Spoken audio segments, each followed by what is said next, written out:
अनंत कोटी ब्रह्मांड नायक राजाधिराज सच्चिदानंद सद्गुरु श्री ब्रह्मचैतन्य महाराज की जय। श्रीराम समर्थ। 31 मे। भगवंताला शरण जावे। मी जे जे करतो ते भगवंता करता करतो असे जो म्हणतो तो खरा आणि उत्तम भक्त होय। कर्तेपण घालवायला उत्तम भक्त व्हावे लागते। भगवंत प्राप्तीशिवाय दुसरे काहीही नको असे वाटणे हे भक्ताचे लक्षण आहे। चांगले कार्य हे सुद्धा बंधनाला कारणीभूत होत असते। याकरिता कोणतेही कृत्य भगवंताला स्मरून करावे। भगवंताच्या स्मरणामध्ये स्नानाची आठवण झाली नाही तर त्याला पापी कसे म्हणावे। जो काळ भगवत स्मरणात जातो तोच काळ सुखात जातो। विषयासाठी आपण स्वतःला विसरतो, मग भगवंताला आठवण्यात का नाही स्वतःला विसरू। मला सगुणात प्रेम येत नाही असे जोपर्यंत वाटते तोपर्यंत सगुण भक्ती करावी। गुरुच्या इच्छेप्रमाणे आपण वागलो म्हणजे माझी इच्छा नाहीशीच नाही का झाली। यामध्ये अभिमान अनायासे मारला जातो। मीपणा टाकल्याशिवाय गुरु आज्ञा नाही पाळता येत। गुरु आज्ञा प्रमाण मानून माझी इच्छा मी दाबू लागलो तरी सुद्धा ती आपले डोके मधून मधून वर काढतेच। पण तिला एकदा कळले की हा ऐकत नाही की मग ती हळूहळू नाहीशी होत जाते। देह अर्पण करण्यापर्यंत मजलाली तरी गुरु आज्ञा मोडू नये।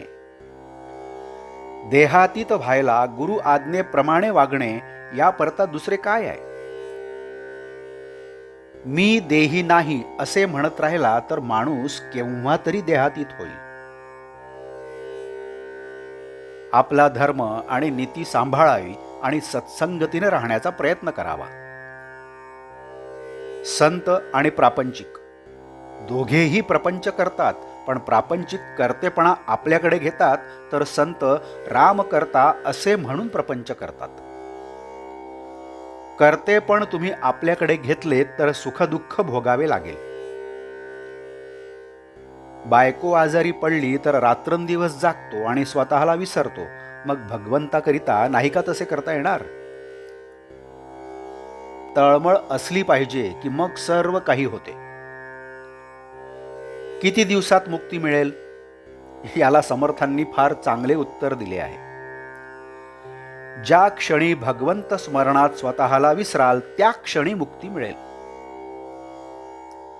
स्वतःला विसरणे म्हणजे निर्गुणात जाणे। कृती करणाऱ्याचाच वेदांत खरा असतो।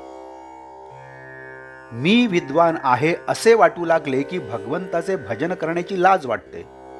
याकरिता सतत भगवंताच्या नामाचा सहवास ठेवा। सहवासाने माणसाचे सुद्धा प्रेम जर वाढते तर भगवंताचा सहवास केल्याने त्याचे प्रेम नाही का येणार। भगवंताला शरण जावे आणि त्याचे होऊन राहावे यातच सर्व धर्माचे आणि शास्त्रांचे सार आहे। आजचे बोधवाक्य। देहाहून व मनाहून आपण निराळे आहोत, म्हणून नाम घेत तसे वेगळे राहण्याचा प्रयत्न करावा। जे कशानेही साधले नाही ते नामाने साधेल। आजचे बोधवाक्य। देहाहून व मनाहून आपण निराळे आहोत, म्हणून नाम घेत तसे वेगळे राहण्याचा प्रयत्न करावा। जे कशानेही साधले नाही ते नामाने साधेल। जानकी जीवन स्मरण जय जय राम। नमस्कार। आपण या चॅनलला अजूनही सबस्क्राईब केलं नसेल तर कृपया सबस्क्राईब करावं ही विनंती। आपण या चॅनलला लाईक करा, शेअर करा आणि हो, आपल्या काही प्रतिक्रिया असतील त्यासुद्धा द्या। धन्यवाद।